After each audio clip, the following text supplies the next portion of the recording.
ভাবো তো, তোমার লাইফে আসল বাধা কি টাকা পয়সা, নাকি পরিস্থিতি, নাকি তোমার নিজের মাথার ভেতরের কিছু অভ্যাস? আজকে 7টা জিনিস নিয়ে কথা বলবো, যেগুলো তুমি ধীরে ধীরে ছেড়ে দিতে পারলে তুমি আরো শান্ত, ফোকাসড আর প্রোডাক্টিভ হয়ে উঠবে। লিমিটিং বিলিফস, আমরা নিজেরাই নিজের সম্ভাবনাকে কেটে কেটে ছোট করি। আঠায় আমি পারবো না, আমার দিয়ে হবে না, আঠায় এগুলোই হলো লিমিটিং বিলিফস। একবার ভেবে দেখো, কতগুলো কাজ তুমি চেষ্টা করার আগেই বাদ দিয়েছো শুধু এই চিন্তাগুলোর কারণে। এখন থেকে যখনই মাথায় আসবে পারবো না, সঙ্গে সঙ্গে প্রশ্ন করো, আসলেই কেন পারবো না, প্রমাণ কি? বেশিরভাগ সময় দেখবে কোনো রিয়েল প্রমাণই নেই। দ্বিতীয়, কমপ্লেনিং আর ব্লেমিং আদার্স। সবসময় অভিযোগ করা আর দোষ অন্যের ঘাড়ে চাপিয়ে দেওয়া আমাদের এনার্জি শেষ করে দেয়, সমস্যার সমাধান করে না। এভাবে ধীরে ধীরে নিজেকে ভিকটিম বানিয়ে ফেলি আর অ্যাকশন নেওয়া বন্ধ হয়ে যায়। কোনো কিছু খারাপ হলে প্রথমে নিজেকে প্রশ্ন করো, এখানে আমার দায়িত্বের অংশটা কি? এই প্রশ্নটা তোমাকে ভিকটিম থেকে লিডারশিপ মাইন্ডসেটে নিয়ে যাবে। তৃতীয়, নেগেটিভ সেলফ টক আর ডুয়েলিং অন দ্য পাস্ট। নিজেকে গালমন্দ করা, নিজেকে ছোট করা, এলিমপ্রে, এগুলো যে কোনো টক্সিক রিলেশনশিপের থেকেও বেশি ক্ষতি করে। কারণ তুমি নিজেই 24 ঘন্টা নিজের সাথে থাকো। এর সাথে যখন অতীত নিয়ে বারবার আফসোস জুড়ে যায়, তখন বর্তমানের সুযোগগুলো চোখেই পড়ে না।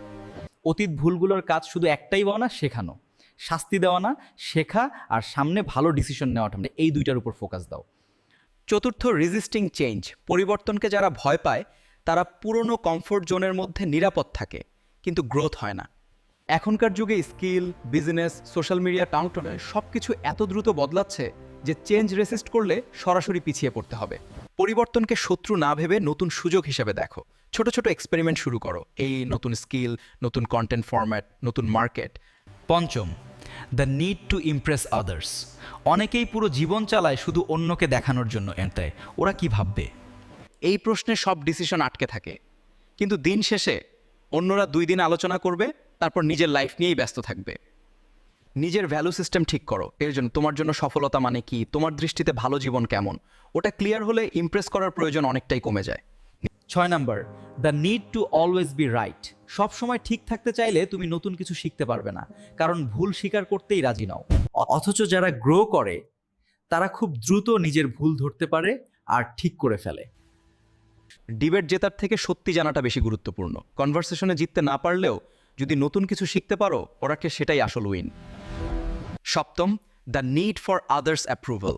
অ্যাপ্রুভাল যখন নেশায় পরিণত হয়, তখন তুমি নিজের লাইফের ড্রাইভিং সিট অন্যের হাতে তুলে দাও। ফলোয়ার, লাইক, কমেন্ট, চ্যাপেটে, এগুলো ইনসাইট হতে পারে, কিন্তু তোমার সেলফ ওয়ার্থের মেইন সোর্স হতে পারে না। অন্যের ফিডব্যাক শোনো, কিন্তু ফাইনাল ডিসিশন নাও নিজের ভিশন আর প্রিন্সিপাল থেকে। নিজের কাছে সৎ থাকতে পারলে বাইরের অনুমতি লাগবে না। এই 7টা জিনিস একদিনে ছাড়া যাবে না, কিন্তু আজ থেকেই তুমি একটা বেছে নিতে অটকর, যেটা তোমার লাইফে সবচেয়ে বেশি ড্যামেজ করছে। কমেন্টে লিখে জানাও তুমি কোনটা দিয়ে শুরু করতে চাচ্ছ বিছো। আর যদি এই ধরনের ডিপ আলোচনায় ভ্যালু পাও, তাহলে ভিডিওটা শেয়ার করে রাখো, যেন তোমার টাইমলাইনে রিমাইন্ডার হিসাবেও থাকে।